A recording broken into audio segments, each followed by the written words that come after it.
নমস্কাৰ আসসালামু আলাইকুম মৰমৰ বন্ধু-বান্ধৱীসকল আপোনালোকক স্বাগতম জনাইছো মোৰ অন্য এটা ভিডিঅ'লৈ। আজিৰ ভিডিঅ'ত মই আলোচনা কৰিব বিচাৰিম এজন বিশেষ ব্যক্তিৰ বিষয়ে। আমাৰ জীৱনত থকা এজন বিশেষ ব্যক্তি। সেই বিশেষ ব্যক্তিজন হয়তো আপোনাৰ কোনোবা বেষ্ট ফ্ৰেণ্ড হ'ব পাৰে, হয়তো আপোনাৰ গাৰ্লফ্ৰেণ্ড হ'ব পাৰে, অথবা আপোনাৰ বয়ফ্ৰেণ্ড হ'ব পাৰে, অথবা হ'ব পাৰে আপোনাৰ স্বামী, হ'ব পাৰে আপোনাৰ পত্নী, যিকোনো মানুহ হ'ব পাৰে। কিন্তু সেই ব্যক্তিজন এজন থাকিব, কেৱল এজন। সেইবাবে মই সম্বোধন কৰিছোঁ বিশেষ বুলি। সেই বিশেষ ব্যক্তিজন কেনেকুৱা হ'ব লাগিব?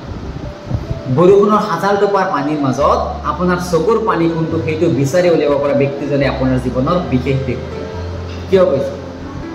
কাৰণ সেই বিশেষ ব্যক্তিজন এনেকুৱা হ'ব লাগিব যিজন ব্যক্তিৰ সন্মুখত আপুনি কিবা এটা ক'বলৈ হ'লে যাতে আপুনি ভাবিব বা চিন্তা কৰিব নালাগে।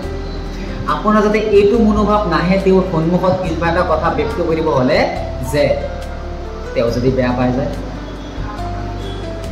এনেকুৱা যেন বিশেষ ব্যক্তি আপোনাৰ জীৱনত খুবেই প্ৰয়োজন, যি ব্যক্তিজনৰ সন্মুখত আপুনি মন খুলি কথা পাতিব পাৰিব, যিজন ব্যক্তিৰ সৈতে কথা পাতিবলৈ আপুনি ভাবিব বা চিন্তা কৰিব নালাগে।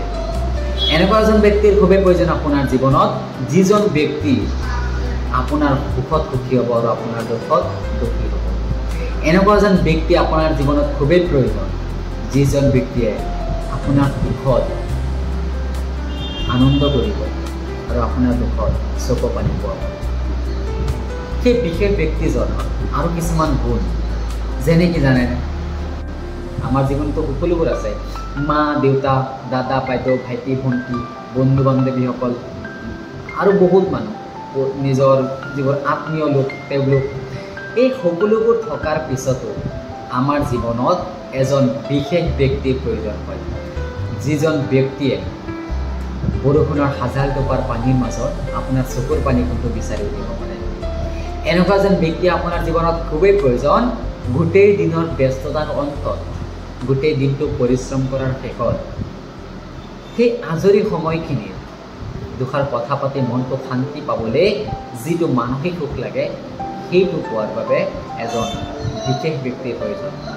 এনেকুৱা এজন ব্যক্তিৰ আপোনাৰ জীৱনত খুবেই প্ৰয়োজন, যিজন ব্যক্তিৰ সন্মুখত আপুনি গৈ যেতিয়া কিবা এটা কথা ক'ব বা তাইক কিবা এটা প্ৰশ্ন কৰিব বা তেওঁক কিবা এটা প্ৰশ্ন কৰিব, তেতিয়া যাতে আপুনি এইটো চিন্তা কৰিবলগীয়া নহয় বা এইটো ভাবিবলগীয়া নহয় যদি তেওঁ বেয়া পাই যায়। এনেকুৱা এজন ব্যক্তি আপোনাৰ জীৱনত খুবেই প্ৰয়োজন, যিজন ব্যক্তি আপোনাৰ সুখত সুখী হ'ব, আপোনাৰ দুখত দুখী হ'ব।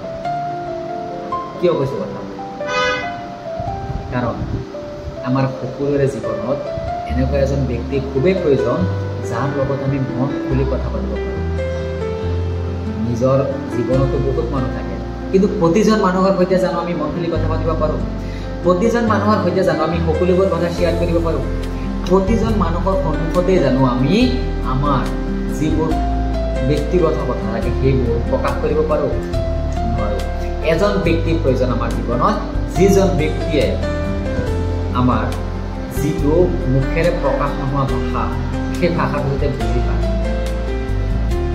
আমাৰ মিচিকীয়া হাঁহিৰ আঁৰত থকা যিবোৰ দুখ থাকে সেইবোৰ যাতে বুজি পায়। আমি মুখ খুলি কিবা এটা কোৱাৰ আগতে যাতে সেই ব্যক্তিজনে গম পাই যায় যে আমাৰ জীৱনত কিবা এটা হৈছে। হয়তো তেওঁ সম্পূৰ্ণৰূপে এইটো নাজানিব যে কি হৈছে, কিন্তু তেওঁ অনুমান কৰিব পাৰিব যে কিবা এটা হৈছে। তেনেকুৱা এজন ব্যক্তিৰ প্ৰয়োজন। এনেকুৱা এজন ব্যক্তিৰ প্ৰয়োজন, যি ব্যক্তিজনে আপোনাৰ দুৰ্বলতাৰ যিটো সুযোগ, সেই সুযোগ লাভ নকৰে। যিজন ব্যক্তিয়ে আপোনাৰ দুৰ্বলতাক আপোনাৰ সাহসলৈ ৰূপান্তৰ কৰিব, যিজন ব্যক্তিয়ে আপোনাৰ সাহস হৈ থাকিব, যিজন ব্যক্তি আপোনাৰ লগত সদায় সহায়ক স্তম্ভ হিচাপে থিয় হৈ থাকিব। এনেকুৱা এজন ব্যক্তি আমাৰ জীৱনত খুবেই প্ৰয়োজন, যিজন ব্যক্তি হয়তো জন্মৰ পৰা নাথাকিলেও কিন্তু মৃত্যুৰ আগলৈকে থাকিব। আমাৰ বন্ধু বান্ধৱীসকল, আমাৰ জীৱনত বহুত মানুহ থাকে, কিন্তু সেই মানুহবোৰৰ মাজতো আমি কাৰোবাৰ নোহোৱাৰ অনুভৱ কৰোঁ। সেই অনুভৱটো কিয়? সেই অনুভৱটো নাইকিয়া কৰিবলৈ এজন বিশেষ ব্যক্তিৰ আমাৰ জীৱনত খুবেই প্ৰয়োজন।